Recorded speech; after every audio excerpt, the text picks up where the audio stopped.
And when I tell you, I have tried to record this video 10 times, and either the audio wasn't working or TikTok wouldn't keep my recording.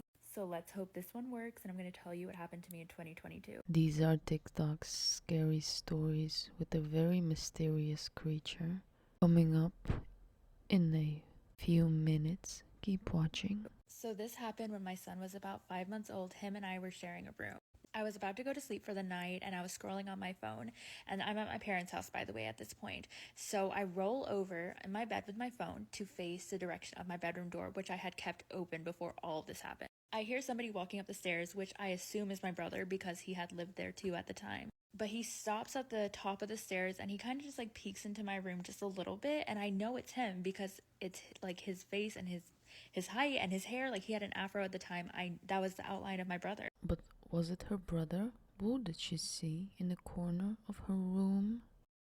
And so I look at him and I'm like, what are you doing? And he doesn't answer me. He just keeps staring at me.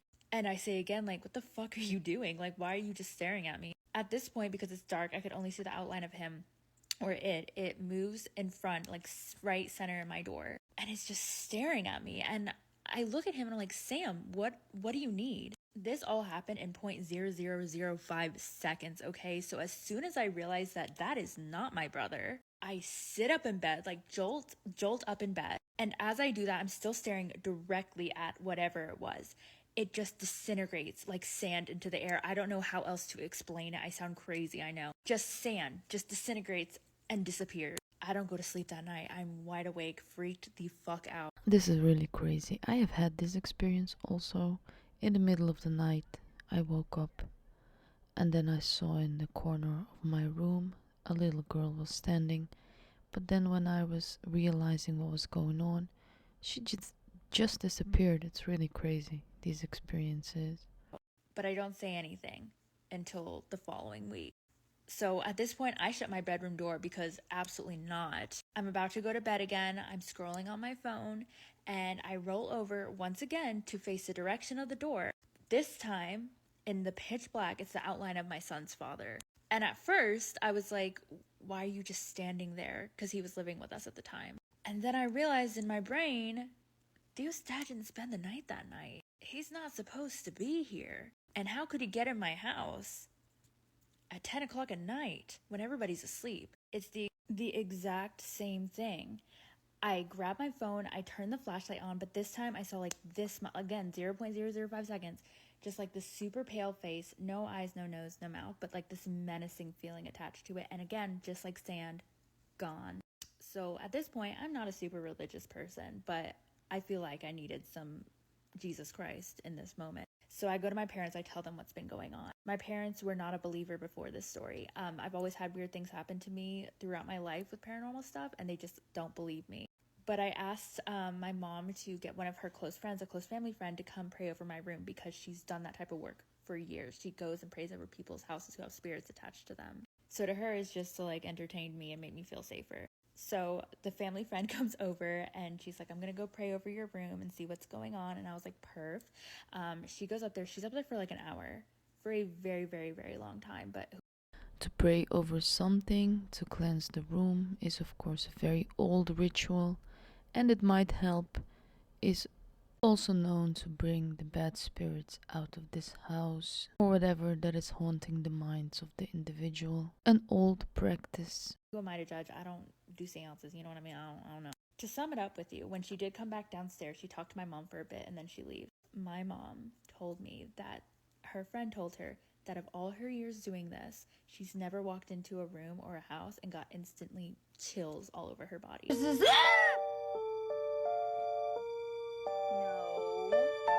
No way.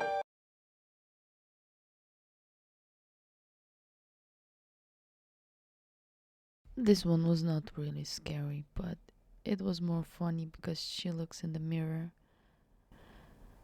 and she got scared of her own reflection. That was really funny because, as you can see, there is nothing out there, so your mind can also play a trick on you. You're done. But the next one though, what the hell is that? Why is it moving on its own? And as you can see in a minute, the door all open. What the hell is that? My door just keeps opening by itself. Watch here. Oh, heck no. Okay, God. And then she will show you that there is no one standing there that has opened the door. If you aren't scared by now, I don't know. I'm so shocked right now. Okay. Yeah, that's right. Watch out for dating apps and don't just randomly give your information to people you don't know. They might pretend to be so good and so trustworthy, but some of them are only after one thing, which could be anything: money, sex, your time, and have no good intentions. So, yes, be careful with the dating app. I already gave up the dating apps, but just let this be a warning to everyone out there who's still on them. Don't trust anybody. I know that sounds crazy and a little cynical, a lot cynical, but I've now had way too many experiences where I just think it's too easy to be this ideal person on those apps. Exactly. Just like the story of the Nigerian rich man that only needs your help because his cash is stuck in transit. You just need to pay a little bit up front and he will give you double. He'll never ever show you a real picture of himself or refuse to do a FaceTime. So please be careful. And so many women get caught in these kind of traps where you're already 5-6 dates in and then they reveal their true color. When he said that he was just 25, and then when you have the date, you see a grown man of above 60, you think, what the hell is this? I have had this happen to me, to a family member. It was a real nasty experience. It's not what you signed up for. So I dated a guy last November and I really liked him. He was engaged like 6 months prior. And that's when they broke off their engagement like 6 months before we started dating. So he'd had some time to kind of like heal and reflect. And he told me he was in therapy now still. They dated for a long time. So I kind of was like proceeding with caution because I knew, okay, there's no way this man is just fully healed and ready for a serious relationship again. Don't become someone's rebound. It is not worth the heartache. Just let them go and find someone who truly loves you. You will see it by the actions. So I'm bored enough today that I'm going to do it. So here's the story of the scariest thing that has ever happened to me. Now you might stick around for this story. It is really creepy. Makes you wonder, what is going on in the minds of these people? And a lesson on why you need to take precautions when staying in a hotel, especially by yourself. So I'm in Grand Prairie, Texas for a work trip, which is a suburb of Dallas. I get to the hotel, everything's fine and normal. I get there and I do shower the first night I'm there. I sleep. I've stayed in that hotel so many times before, and then I go to work the next day. I end up getting back at like 11-ish p.m., and I decide to take another shower because I've been outside all day. I get in the shower, and I look out the shower curtain, and I'm like, is that a message on the mirror? So I turn off the shower and the steam has steamed up the mirror and there's a message that has been put on the mirror, fingerprint smudged in there. And it said there's a camera behind here with a little circle with explosions.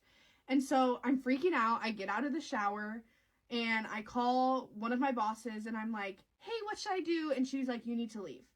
And so I went down to the front desk and I was like, hey girl, this is really crazy. I have a picture of this. This wasn't here last night when I showered. It's here now. The mirror says there's a camera behind here. This poor 18-year-old girl working the front desk is also freaking out because it's late at night. Keep in mind, I got in at 11 p.m. And she's like, we don't really have another room for you to go to. Our hotel is full, but you can check out. And I was like, yeah, I'll check out. And so I check out and then it gets crazier. So I check out and keep in mind it's late and the only hotel that has openings is 30 minutes away. And it's in a really nice area of Texas called South Lake, Texas. So I get in my rental car and I drive to South Lake, Texas and I check into the hotel and everything's fine and normal. So I go to my room, I sit on my hotel bed, and I'm FaceTiming my boyfriend, and then the landline phone to the hotel rings, like the room. And so I was like, oh, I checked in late, like maybe they need my credit card information or something. So I pick up the phone. On the other end of the phone is an old man's voice, and he was like, hello, I've seen you in Dallas. I wanted to let you know I thought you were pretty, Grace. So he knew my name. So my heart drops to the bottom of my stomach, and the only thing I can tell my boyfriend on the phone is like, I need to go, like I need to leave here right now, like someone is following me, I need to go right now. So I go down to the lobby, and I'm like, I'm gonna call the police. So I call the police show up, and they're like, did he make a threat to you on the phone? And I was like, no. I hung up on him before he could tell me more, but he knew my name and where I was. And so they were like, well, he didn't make a threat, so there's nothing we can do. What the hell is this? Is this real or is this some crazy ass CGI? Oh my god. Imagine waking up to this at night. This is considered one of the most shocking cases in Polish history. Proceed with caution. She does not lie when she says it is shocking. You cannot unhear what you heard.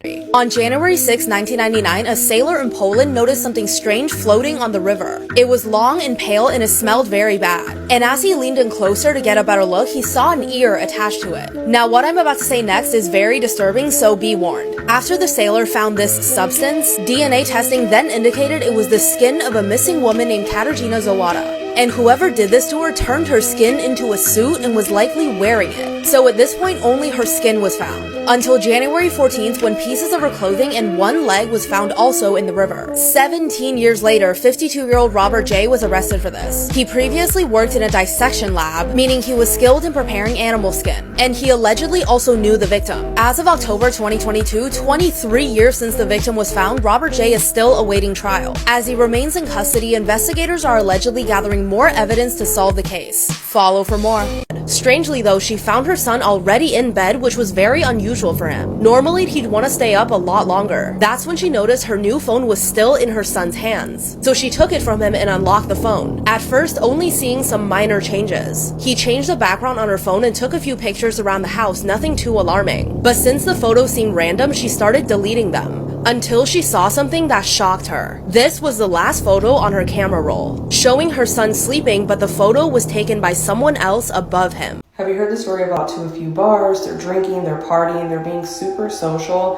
One of the friends drinks a little bit too much. She goes out onto the dance floor and starts dancing with this guy.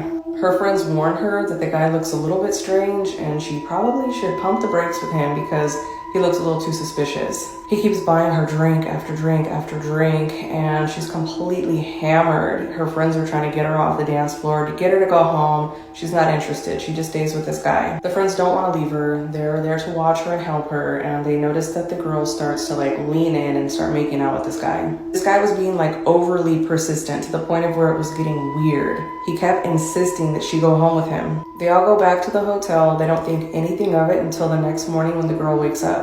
She went into the bathroom and started screaming, like bloody murder. The friends wake up, they all rush to go see what's going on when they realize her skin is starting to bubble up. It has boils, blisters, it's deteriorating, and it smells really bad. They immediately take her to the urgent care. They do all sorts of blood tests and a full panel on her to see what's going on, what she came in contact with. Doctors are asking her what she came in contact with, who she's been in contact with, and what she's been eating. Because the girl had been drinking all night, she couldn't remember exactly what she was doing the night before with that guy at the bar. The girl is immediately quarantined when the blood results come back. They bring the police into the room, and that's when the girl really starts to get scared. The girl's freaking out, asking why she's being questioned, what's going on, what happened. She's horrified. The doctors finally tell her that the only way to contract what she tested positive for was through cannibalism.